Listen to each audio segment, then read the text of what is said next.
क्या रात बीत गई, आज तो कोई भी मुर्दा नया नहीं आया। रात के साथ ही शमशान भी शांत हो चला है। भगवान नित्य ही ऐसा करे। अरे ये बड़ा कोलाहल कैसा?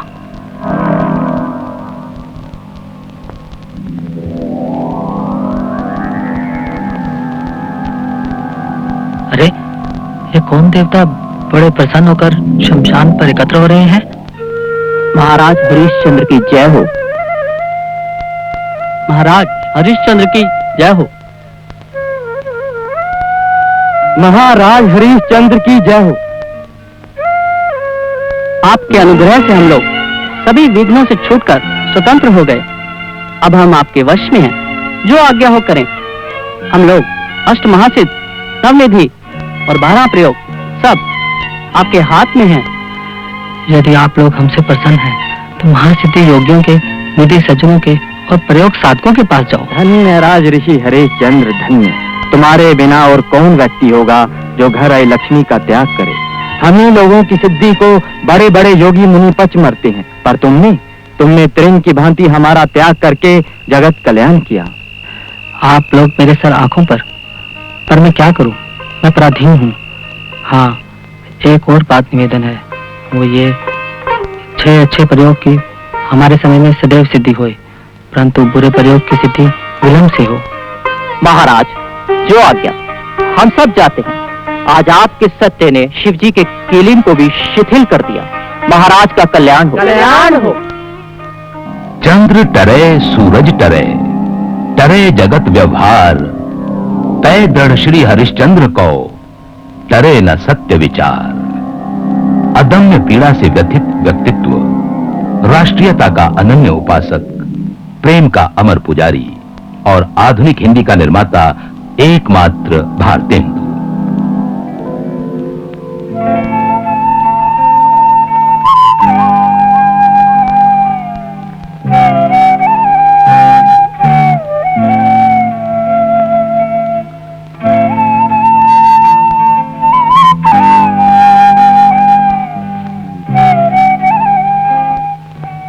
नवोज्ज्वल जलधार, हार हीरक सोहति, बिच बिच छहरति बूंद, मध्य मुक्ता मणि पोहति।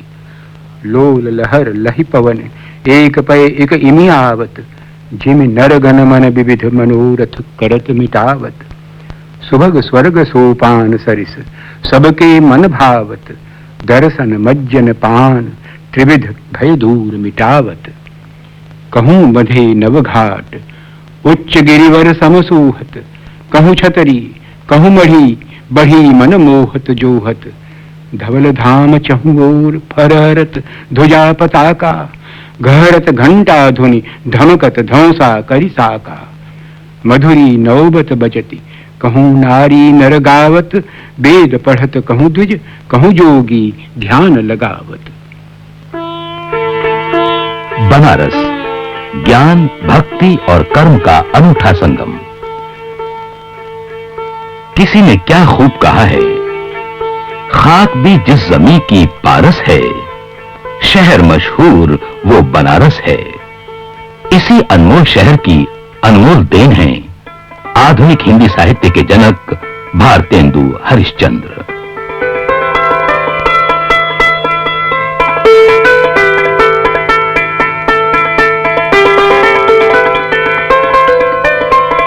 लोग ये मानते थे कि भारतेंदु हरिश्चंद्र काशी की जीवंत परंपरा के साकार प्रतिमान है।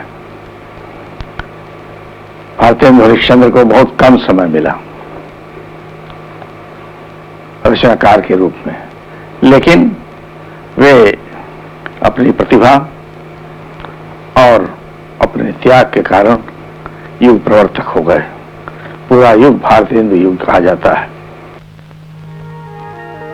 सोमवार 9 सितंबर 1850 को ब्रह्मबेला में लगभग 4 बजे आंखें खोली थीं भारतेंदु ने।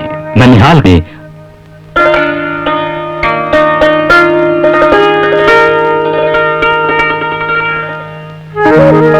मुर्शिदाबाद के नवाबों से संबंध रखने वाले सेठ अमीचंद के एक छोटे बेटे फतेहचंद ने बनारस में अपना रैन बसेरा बसाया। उनका बेटा हरश्चंद्र और हरश्चंद्र का बेटा गोपाल चंद्र भगवान के अनन्य उपासक, काव्य प्रेमी, भावुक कवि, विद्यानुरागी, संस्कृत और ब्रिज भाषा के पंडित, जिन्होंने काव्य और पौराणिक विषयों पर 40 ग्रंथ लिखे और सरस्वती भवन की स्थापना कर अनेकों अलभ्य और अमूल्य ग्रंथों को सुरक्षित रखवाया। ऐसे ही प्रकांड पंडित विद्यानुरागी पिता के साहित्यिक व सांस्कृतिक वातावरण में आंखें खोली सेठ गोपाल चंद्र के पुत्र और गोकुल चंद्र के बड़े भाई भारतेंदु हरिश्चंद्र ने। कहते हैं होनहार बिरवान के होत चीकने पात। सो जब 5 वर्ष की अवस्था में ही भारतेंदु ने एक दोहा कहा, ले ब्योढ़ा ठाड़े भये श्री अनुरुद्ध सुजान, बानासुर के सैन को हनन लगे भगवान। तो पिता का आशीर्वाद मिला कि तुम एक दिन बहुत बड़े आदमी बनोगे, जो आगे चलकर सच साबित हुआ।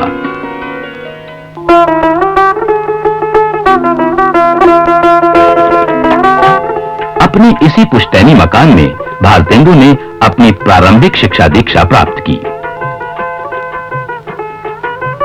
पान खाने के बेहद शौकीन भारतेंदु स्कूल जाने से पहले पान खाते और इसी तालाब में मुंह हाथ धोकर फिर स्कूल के लिए रवाना होते।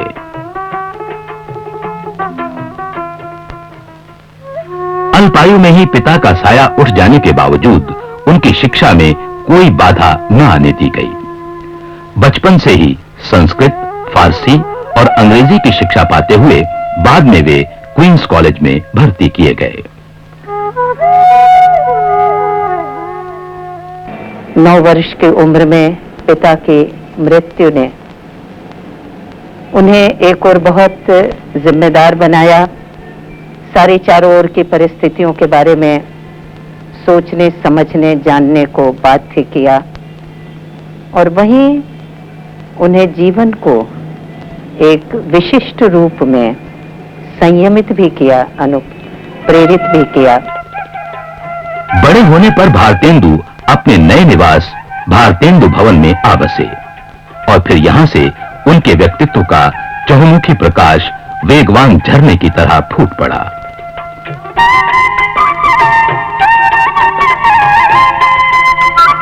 कमरे की ये खिड़कियां उनके विचार प्रवाह को दूर तलक एक दृष्टि प्रदान करती रहीं।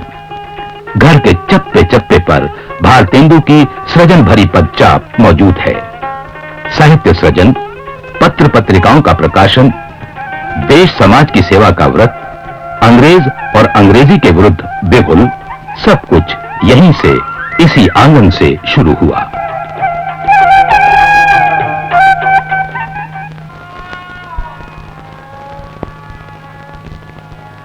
हम तो वल्लभ संप्रदाय के वैष्णव भक्त होने के नाते विनय, दैन्य व आत्मसमर्पण इनकी भक्ति रचनाओं में देखने को मिलता है। को जाने सेवन वल्लभ पद पंकज को, वल्लभ ही को ध्यान। हमरे मात पिता गुरु वल्लभ और नहीं उरान। हरिचंद वल्लभ पद बल सो, हरिचंद वल्लभ पद बल सो, इंद्र को। भारतेंदु बाबू हरिश्चंद्र जी का जो जीवन था वो 2 चीजों से प्रभावित हुआ। एक तो उनके पिता और कुल का प्रभाव, दूसरे उनके आराध्य देव भगवान श्री मदन मोहन लाल जी ठाकुर और गुरु श्री गिरधर जी महाराज। और दोनों ने ही उनके जीवन को ऐसा बदला जो कि आज हमारे सामने उनको आराध्य के रूप में खड़ा कर रहा है।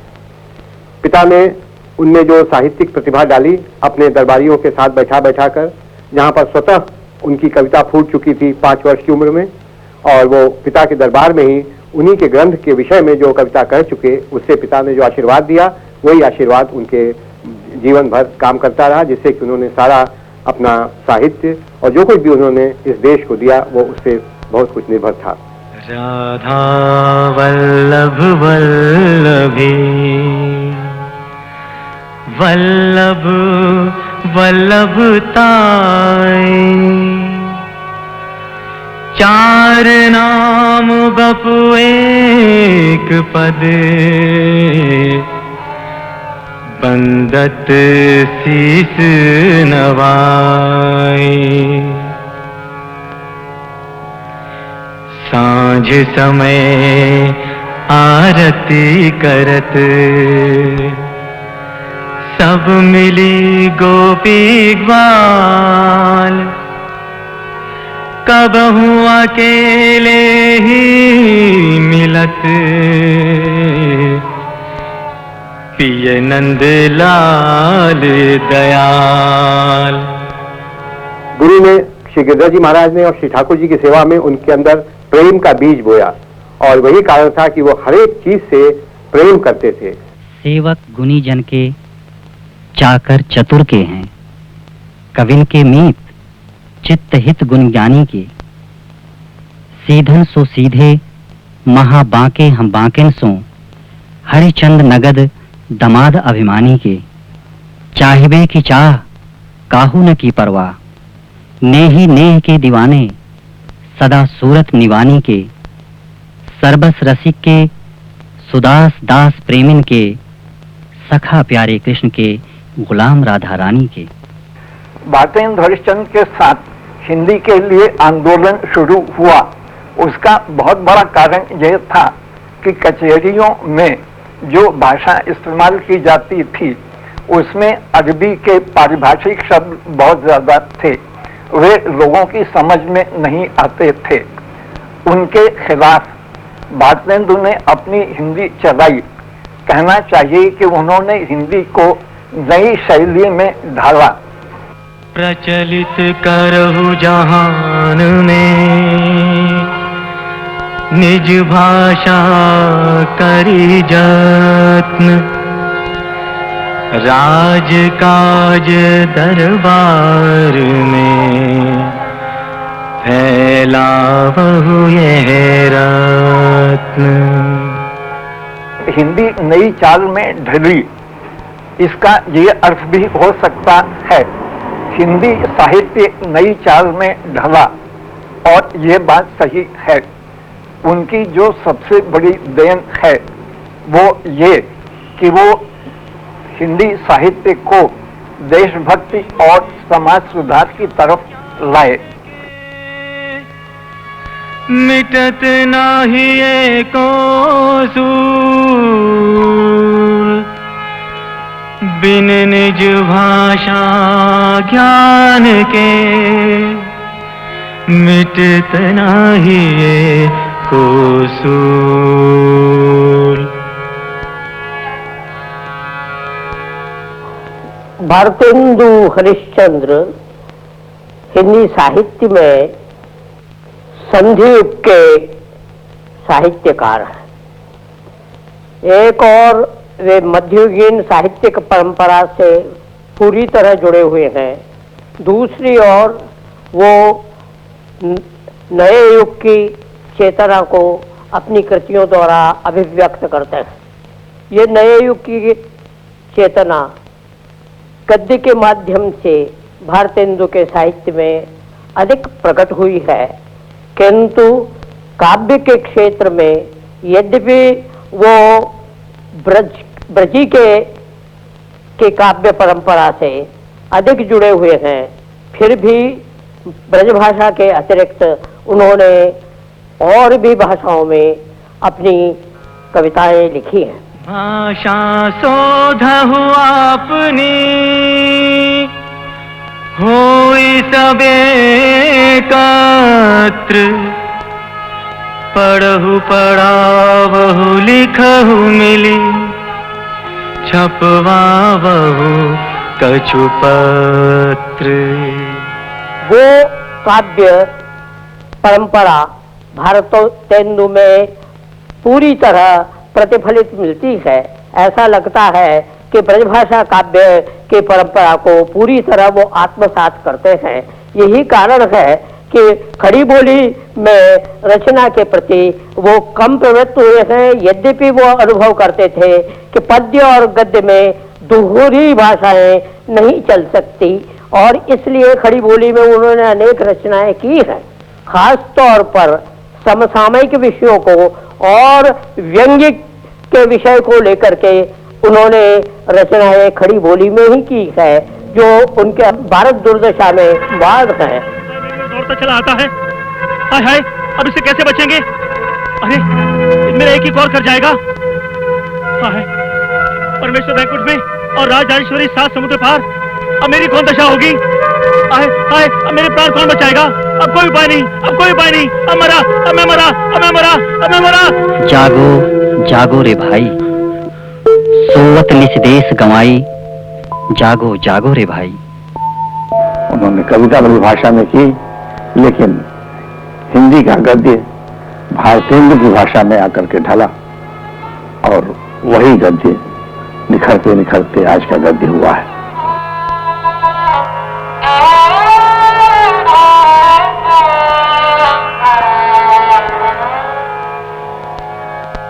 सैया तुम हमसे बोलो ना, सैया तुम हमसे बोलो ना, कब के गए कहाँ रैन बिताए, कब के गए कहाँ रैन बिताए, मत घूंघट पट खोलो,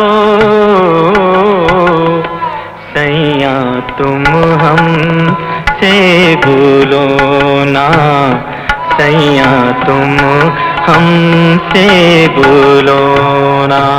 भारतेंदु के नाटकों का अध्ययन करते हुए एक खास बात जो ध्यान में आती है वो ये कि यद्यपि ये कहा जाता है कि नाट्यशास्त्र, भारत का नाट्यशास्त्र 1930 में प्रकट हुआ, मगर भारतेंदु ने जो अपना आलेख दिया है नाटक, उससे मालूम होता है उन्होंने भारत का नाट्यशास्त्र पढ़ा था, अच्छी तरह अध्ययन किया था।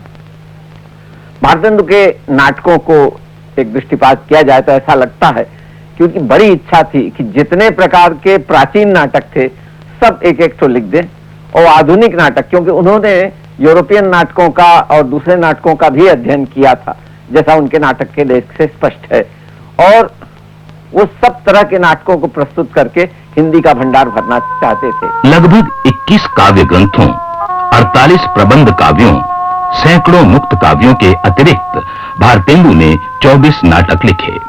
समाज सुधार का पक्ष और हिंदी गद्य के विकास के कारण नाटक के क्षेत्र में उन्होंने बहुत ख्याति अर्जित की।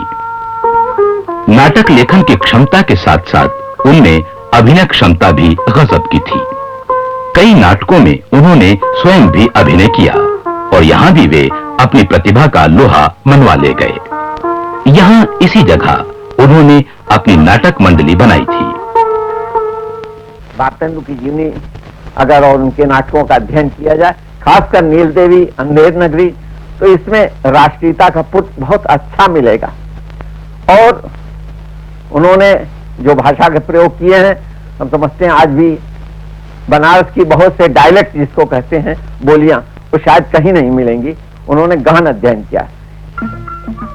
देश की दुर्दशा का वर्णन कभी सीधे सीधे तो कभी प्रतीकात्मक ढंग से करते हुए शासक वर्ग पर भारतेंदु ने करारा प्रहार किया है। अंधेर नगरी चौपट राजा, टके सेर भाजी टके सेर खाजा व्यवस्था के चौपट पने का नायाब मुहावरा ही बन गया है। गर्मा गरम, जो खाए वो होठ काटे, जो न खाए वो जीभ काटे। कबाब लो, कबाब का ढेर, देश टके से। चने चने चोर गरम, चन्ना चुरमुर चुरमुर बोले, बाबू खाने को मुंह खोले। चने जोर गरम, चने टके से। नारंगी ले नारंगी, दोनों हाथ लो, नारंगी ले नारंगी, दोनों हाथ लो, नहीं तो पीछे, नहीं तो पीछे हाथ मलोगे। नारंगी ले नारंगी, टके से नारंगी। जो खाए सो भी पछताए, जो ना खाए सो भी पछताए। ऐसी जात हलवाई जिसके 36 कौम है भाई। जैसे कलकत्ते के विल्सन, मंदिर के भीतरिए वैसे अंधेर नगर के हम। सब सामान ताजा, खाजा ले खाजा, टके शेर खाजा। जैसे काजी वैसे पाजी, रैयत राजी, टके शेर भाजी लो, टके शेर भाजी। ओए, हिंदुस्तान का आदमी लाख लाख लाख, हमारे यहाँ का आदमी बुम्बक बुम्बक। ओए लो मेवा, टके शेर मेवा, लो मेवा, टके शेर मेवा। जात ले जात, टके शेर जात, 1 टका दो, हम अभी अपनी जात बेचते हैं। वेद धर्म कुल मर्यादा, सच्चाई बड़ाई सब टका शेर, लुटाई दिया अनमोल माल ले टका शेर, टका शेर भाई टका शेर। ले आटा दाल लकड़ी नमक, आटा दाल लकड़ी नमक, चीनी चावल तेल मसाला, सब माल ले टके शेर।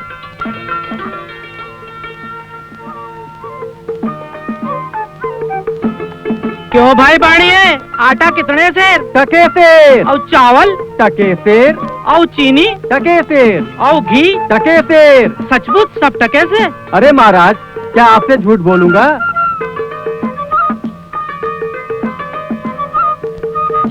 क्यों माई, भाजी क्या भाव? टके शेर बाबा जी, टके शेर। नींबुआ, मुरई, धनिया, मिर्चा और साग सब टका शेर। सब भाजी टके शेर? वाह वाह, बड़ा आनंद है, यहाँ सब चीज टके शेर। हाँ हाँ।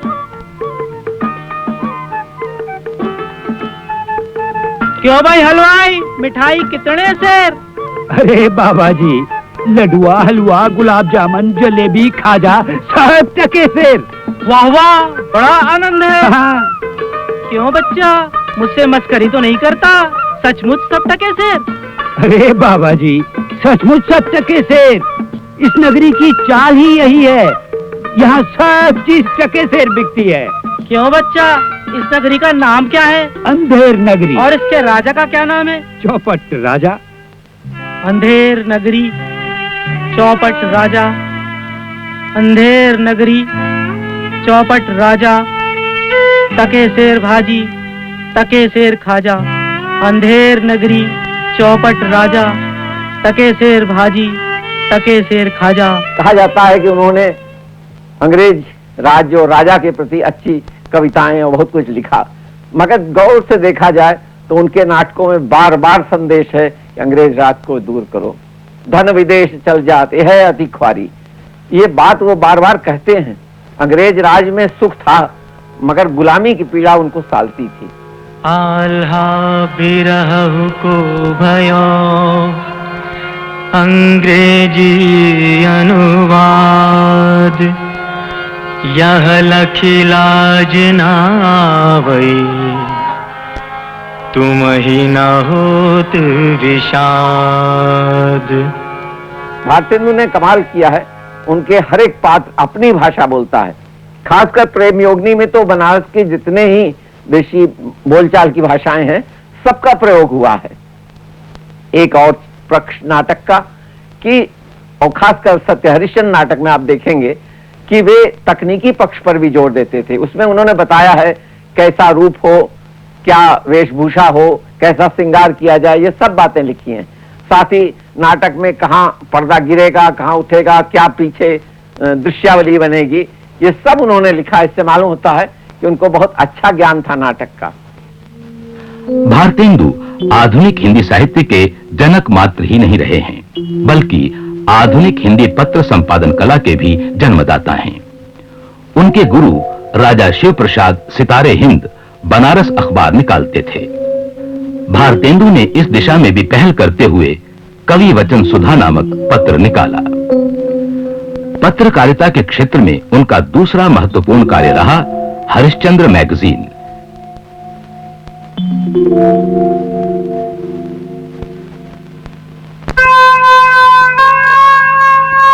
इनके अलावा उन्होंने श्री हरिश्चंद्र चंद्रिका,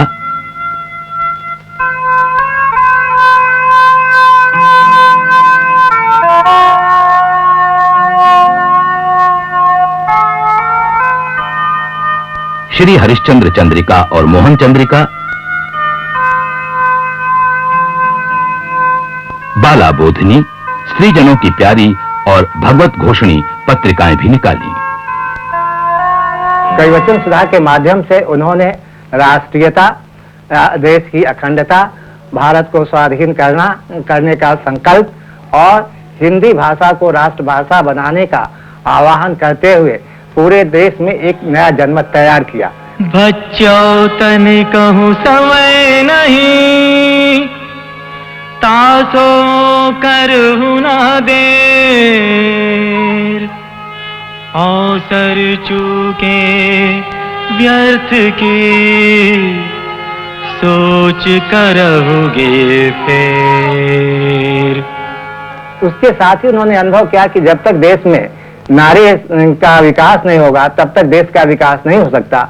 इसलिए उन्होंने बाला बोधिनी नाम की पत्रिका का प्रकाशन 1874 से शुरू किया और 4 वर्षों तक संपादन किया। उन्होंने स्वयं लेख लिखा और अपने मित्रों से उसके लिए लेख लिखवाए और इसके साथ ही उन्होंने कहा कि जो हमारी महिलाएं हैं इस देश की, जो नारी हैं, उनका विकास इस तरीके से हो कि वह आधुनिक शिक्षा प्राप्त हो, लेकिन भारतीय परिवेश में ही उनकी शिक्षा दीक्षा हो और वह इस देश की सच्ची नारी बन सकें।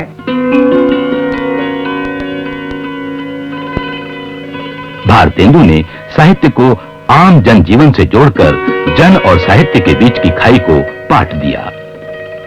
भारतेंदु ने 19वीं सदी के उत्तरार्ध में हिंदी साहित्य में नवजीवन का संचार किया। इसलिए उन्हें आधुनिक युग का जन्मदाता कहा जाता है साहित्य के क्षेत्र में। यूं तो उन्होंने साहित्य की सभी विधाओं में रचनाएं की, महत्व की रचनाएं की,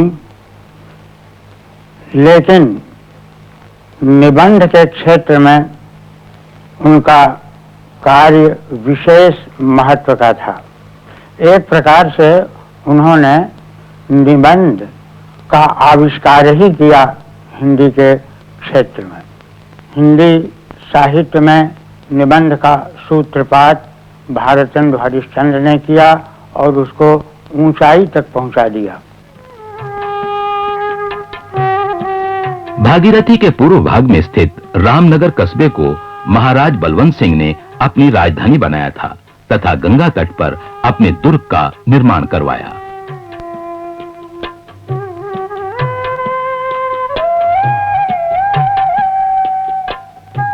पैसों से भारतेंदु को कभी कोई मोह नहीं रहा और धन के बाबत उनका ख्याल था, हुजूर, इस धन ने मेरे पूर्वजों को खाया है, अब मैं इसे खाऊंगा। भारतेंदु जी काशी के रईस परिवारों में से थे, प्रतिष्ठित परिवारों में से थे और उनका परिवार का और हम लोग के परिवार से बहुत घनिष्ठ संबंध था। हमारे पितामह के पहले भी उनके परिवार से हम लोग का संबंध था। इस नाते वे बार-बार आते जाते यहाँ बार-बार आते जाते रहते थे। हमारे पितामह महाराज ईश्वर प्रसाद नारायण सिंह जी उनको अपना बच्चा मानते थे, उनको बउआ कहते थे। बउआ जी, हम लोग यहाँ भोजपुर में अपने बच्चे को, छोटा बच्चा तो बउआ कहते हैं। बउआ जी कैसे हो, क्या हो, उनसे भोजपुर में भी बोलते थे और हिंदी में भी बोलते थे। उन दोनों में एक ऐसा सामंजस्य आ गया था, एक दूसरे को छोड़कर रह नहीं सकते थे वो। शायद ये उन दोनों का कोई आपस का पूर्व जन्म का संस्कार हो या इसी जन्म में दोनों एक ही विचारधारा के थे, दोनों भावुक थे।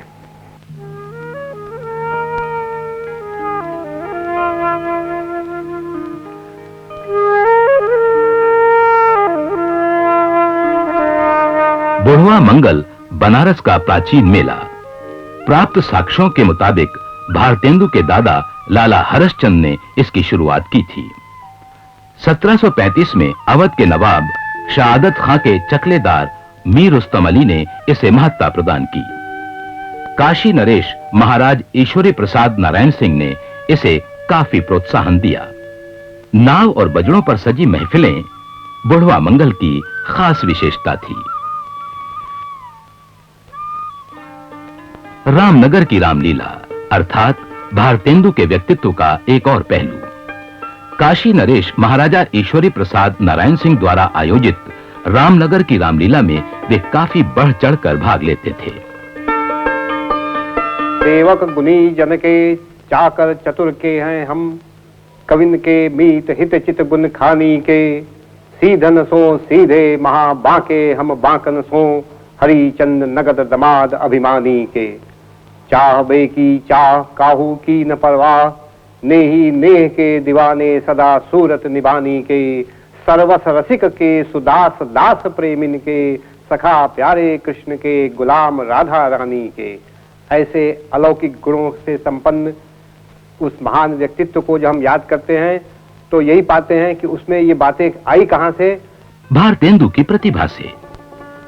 भारतेंदु की कुंडली और हस्तरेखा आज भी मौजूद है, पर इनकी विलक्षणता तो किसी ज्योतिषी के सिद्ध किए बिना अपने आप ही सिद्ध है। खड्ग विलास प्रेस के संस्थापक संरक्षक महाराज कुमार रामदीन सिंह भारतेंदु के लिए प्रेरणा स्रोत रहे। खड्ग विलास प्रेस ने ही सबसे पहले इनकी पुस्तकें छापी थीं।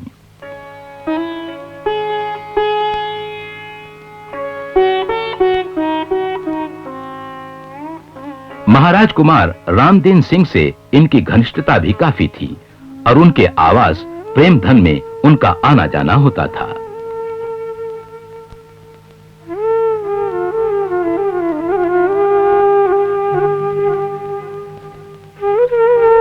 भारतेंदु बाबू हरिश्चंद्र बड़े ही प्रतिभाशाली और विलक्षण प्रतिभाशाली और बहुमुखी प्रतिभा के धनी रचनाकार थे, साहित्यकार थे और जितने बड़े वे अनन्य कृष्ण के भगवान के भक्त थे, उतना ही देश माता के प्रति, भारत माता के प्रति उनके मन में श्रद्धा थी और निष्ठा थी। समाज के लिए, साहित्य के लिए, काव्य के लिए जितना कुछ वो कर सकते थे अपनी थोड़ी सी अवस्था में करते रहे, निरंतर करते रहे। तासों सब मिली छाड़ी के दूजे और उपाय, उन्नति भाषा की करो अहे भ्रात गण आ। बनारस का जो अपना पंथ था वो उनसे कभी नहीं छूटा, उसे बराबर उन्होंने अपने साथ रखा और यहाँ की जो संस्कृति थी वो उसमें सराबोर रहे और साथ साथ शिक्षा स्वयं बहुत कम ग्रहण कर पाए, स्कूली शिक्षा जिसे कहते हैं, लेकिन उन्हें चिंता बराबर रही कि समाज में जो हमारा बालक बालिकाओं का वर्ग है उसे समुचित शिक्षा मिले, देश का बोध हो, स्वदेश की भावना उनमें बढ़े और इस तरह से जो पराधीन भारत था उसकी चिंता बराबर करते थे कि वह देश की जो दशा है, सामाजिक दशा, आर्थिक दशा, उसको सुधारने के लिए क्या कुछ किया जाए। तबीयत से शौकीन भारतेंदु अपने वस्त्रों और पोशाकों के प्रति भी खासे शौकीन और साकांक्ष थे। बेल बूटेदार कशीदाकारी किए नायाब किस्म के कपड़ों का चुनाव वे बड़ी रुचि और नफासत से करते थे। उनकी शॉल और खास किस्म की गोल टोपी तो आज उनकी विशिष्ट पहचान ही बन गई है। वस्त्रों की सज-धज अतर के बिना संपूर्णता कैसे पा सकती है भला? और भारतेंदु जी तो इत्र का भी अच्छा खासा शौक रखते थे और बड़े चाव से तरह तरह के इत्रों का प्रयोग करते थे। भारतेंदु के अनेक पक्षों में एक पक्ष है उनकी विनोद प्रियता। मैं दो एक उनके संस्मरण सुनाऊंगा। एक तो यह कि एक बार जब वायसराय काशी आए तो यहाँ जो लोग अंग्रेजी वेशभूषा में थे उनसे उनका परिचय करा दिया गया और जो लोग भारतीय वेशभूषा में थे उनको छोड़ दिया गया। इससे सब लोग बड़े दुखी हुए। सायंकाल दरबार था तो वहां सबको जाना था। भारतेंदु जी भी आमंत्रित थे, लेकिन वो खुद इक्के पर बैठ के साधारण वेशभूषा में गए और अपनी वेशभूषा, अपना ड्रेस मशालची को पहना दिया। और वो जब दरबार शुरू हुआ, वायसराय ने पूछा वो भारतेंदु बाबू हरिश्चंद्र कहाँ है, तो वो मशालची खड़ा हो गया और अपनी मशाल ऊंची कर ली। तो उससे पूछा गया कि भारतेंदु बाबू कहाँ हैं? बोले फाटक पर बैठे हैं, अंदर नहीं आने दिया गया। सब लोग बाहर गए। उनसे पूछा कि ये क्या हालत है, आप काहे अंदर नहीं आए? तो उन्होंने कहा आपके यहाँ केवल वस्त्र जाते हैं, वेशभूषा की आपके यहाँ इज्जत है, आदमी की इज्जत नहीं। एक अप्रैल फूल वो बहुत मनाते थे। एक प्रसंग ऐसा था कि एक बार उन्होंने कहा कि एक बड़े भारी संगीत शास्त्री आए हैं, उनका गायन होगा। सब लोग वहां बड़ी भीड़ जुट गई और देखा कि एक सज्जन उल्टा तंबूरा लिए और वहां खड़े हैं और रेंक रहे हैं और अपने को गर्दभ गायन शास्त्री बता रहे हैं। इसी तरह से एक बार उन्होंने उड़ा दिया, अपने गुरु को भी इसमें चकमा दे दिया, क्योंकि लगी थी बाबू शिव प्रसाद सितारे हिंद से कि आपको हम चकमा देंगे। तो कहा एक मेम आई है, वो खड़ाऊ पहन के गंगा पार करेगी। दशाश्वमेध घाट पर उन्होंने देखा कि गुरु जी भी, शिव प्रसाद सितारे हिंद भी भागे चले आ रहे हैं। तो उन्होंने कहा अरे आप भी आ गए? कहा हाँ, हमको भी वो कौतुक देखना था। ऐसी कोई मेम नहीं थी। और एक बार एक इत्र वाला आया, उनसे कहने लगा कि बनारस में कोई कदरदान नहीं है, मैं जयपुर से इत्र लेके आया हूं। उन्होंने कहा दिखाओ हमको। तो जो जो इत्र वो देता था उसको हथेली पर लेके उस सिर में लगा लेते। तो वो लगा चिल्लाने, उनका तुमको पैसा ही चाहिए ना, यहाँ बहुत कदरदान है। ऐसा कहा जाता है कि दिवाली पर वो इत्र के दिए जलाते थे। ऐसे ही एक बार उनसे बहुत सा धन एक सज्जन ले गए थे उधार। ये रात में आके चिल्लाने लगे, अरे साहब चोर सब कुछ ले गए, कुछ भी नहीं बचा। तो उन्होंने उससे कहा कोई बात नहीं है, चोर आपको नहीं ले गए, ये बहुत बड़ी बात है।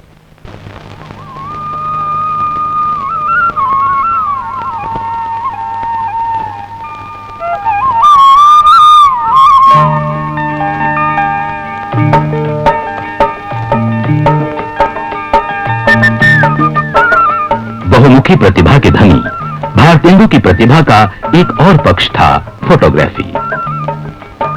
उनके द्वारा खींची गई तस्वीरें उनके शौक को पुष्ट करती हैं। गंभीर साहित्य के अलावा पुरा विज्ञान में भी उनकी गहरी रुचि थी। भारतेंदु ने सबसे पहले होम्योपैथी चिकित्सा की प्रैक्टिस की शुरुआत की। उन्होंने अपना छापाखाना भी खोला और पत्र पत्रिकाएं प्रकाशित की।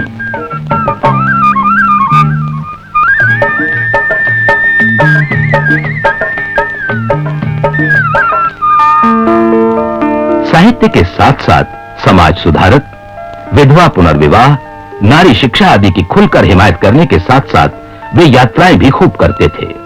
उनकी पहली रेल यात्रा जगन्नाथपुरी जाते समय हुई।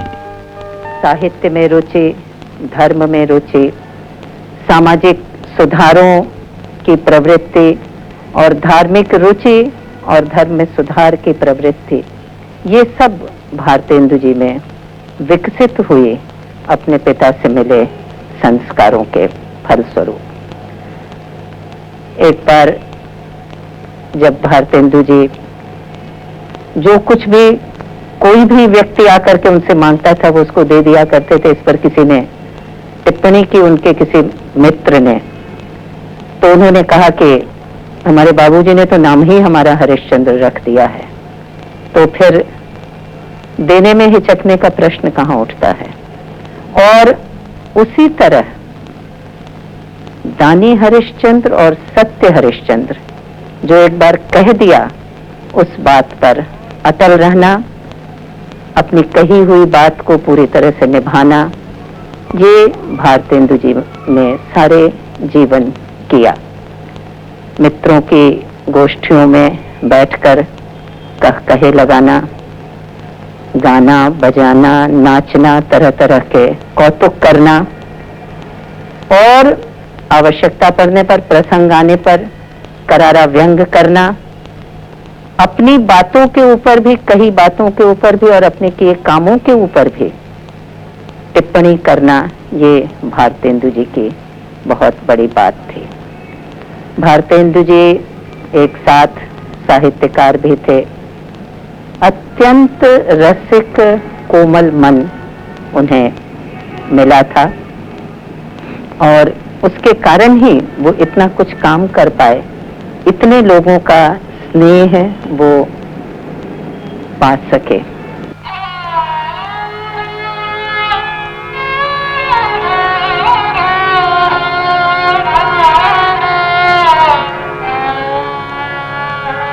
दिल मेरा ले गया दगा करके, दिल मेरा ले गया दगा करके, बेवफा हो गया वफा करके, बेवफा हो गया वफा करके, दिल मेरा ले गया दगा करके।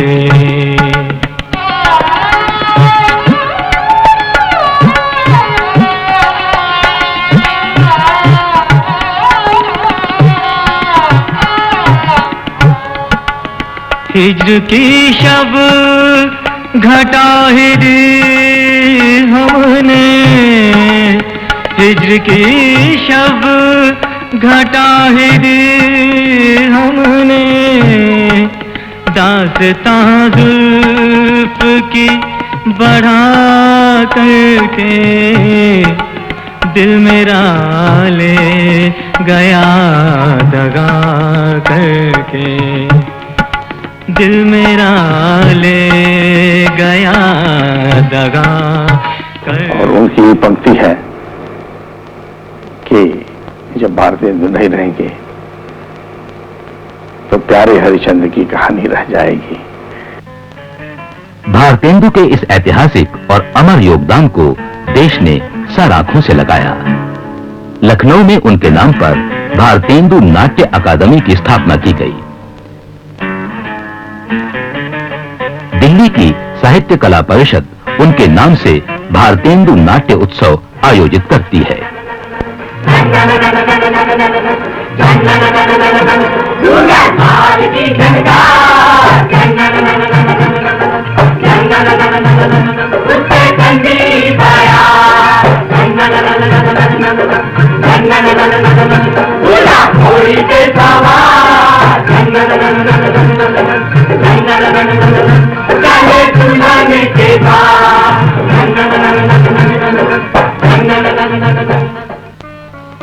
दिल्ली में एक सड़क उनके नाम को समर्पित है और स्वयं भारतेंदु द्वारा खोला गया प्राइमरी चौखंबा स्कूल अब भारतेंदु कॉलेज की गरिमा प्राप्त कर चुका है।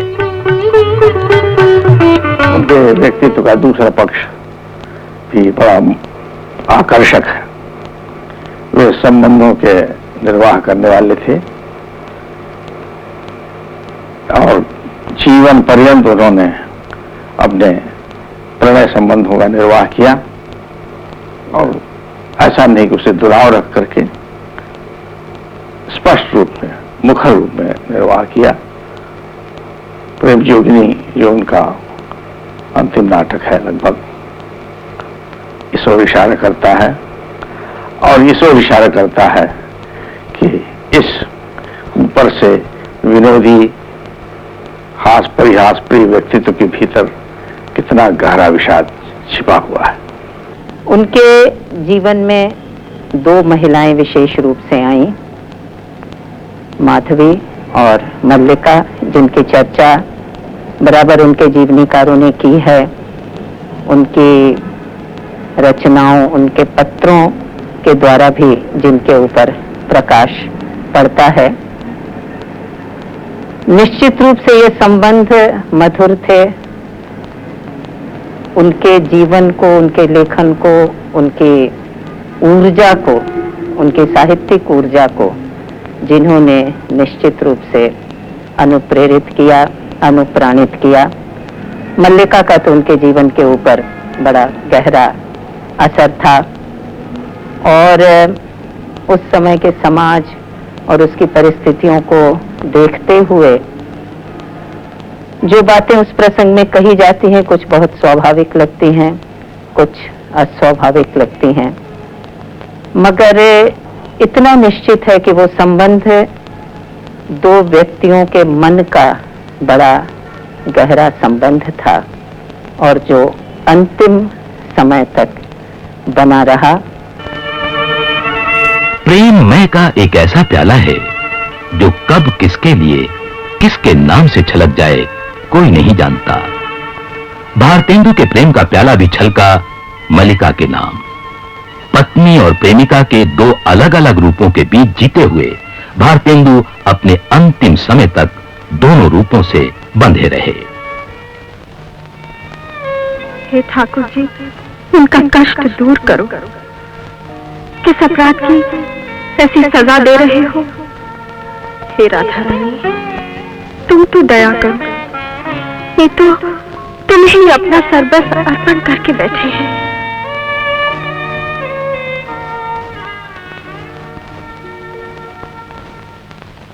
हे प्रभु, अब क्या करें? हमारी ऐसी परीक्षा लोगे, इस बात का कई दिन से हमें डर था। विवाह लाओ।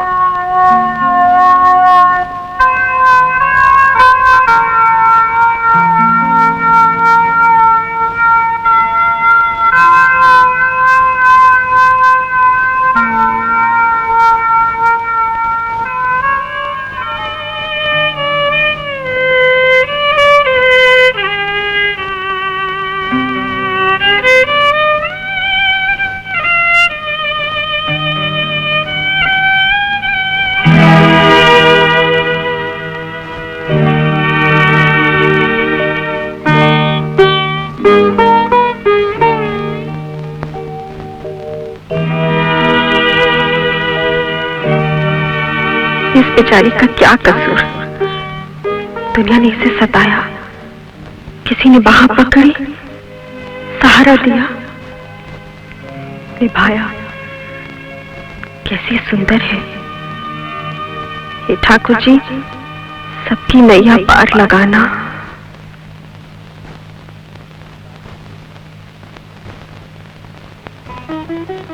कैसा जी है? ठीक नहीं है।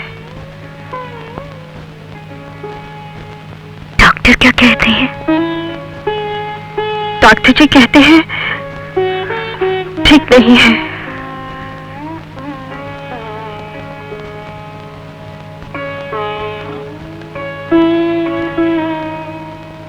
आप कैसी हैं? जैसा ठाकुर जी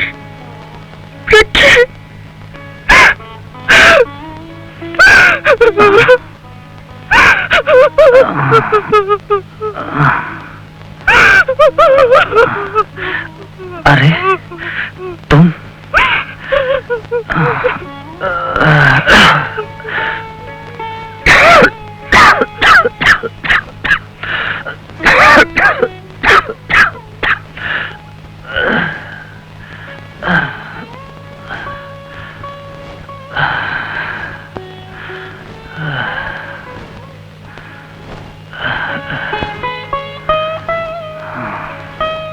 आप इनके पास बैठिए, मैं पानी गर्म करने को कहकर आती हूँ।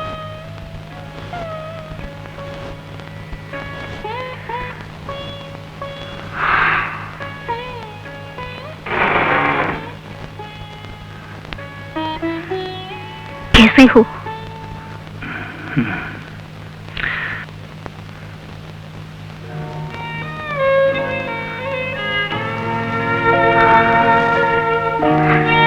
हमारी याद नहीं आती कभी? मारग प्रेम को समझे, हरिचंद यथारथ होत यथा है। लाभ कछु न पुकारन में बदनाम ही होने की सारी कथा है। जानत है जे मेरो भलो विधि और उपाय सबय बिरथा है। भावरे हैं बिजके सिगरे मोहिनाहक पूछत कौन विधा है। कुछ सुनाओगे नहीं? क्या सुनावी? जो तुम्हारा जी चाहे।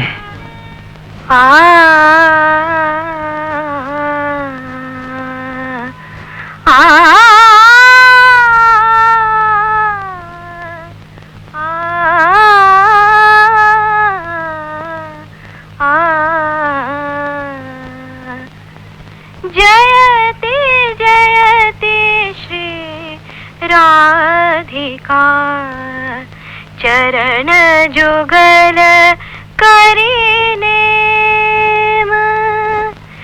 जाकी छटा प्रकाश ते पावत पामर प्रेम दक्षिण दिशि चंद्रावली श्री राधा दिशि वाम तीनी के मधे तीनी के मधे नट रूप धर जय जय श्री घनश्याम। तुम्हें सब कंठस्थ है। आजकल कुछ और करने को है नहीं, यही करते रहते हैं।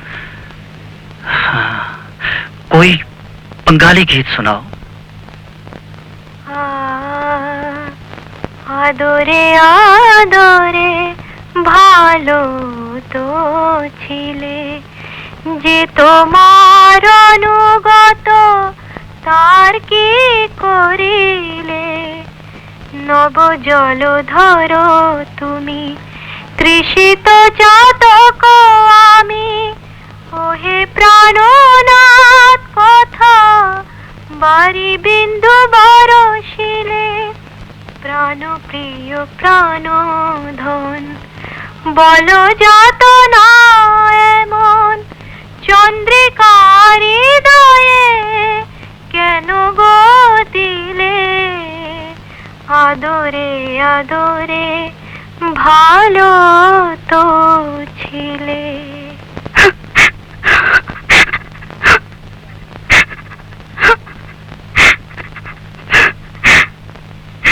हम चलते हैं।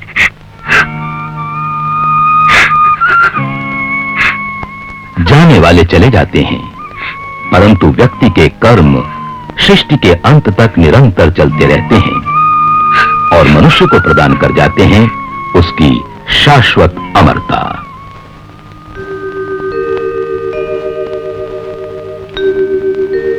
कहेंगे सबे ही नैन नीर भरी भरी पाछे प्यारे हरिश्चंद्र की कहानी रही जाएगी।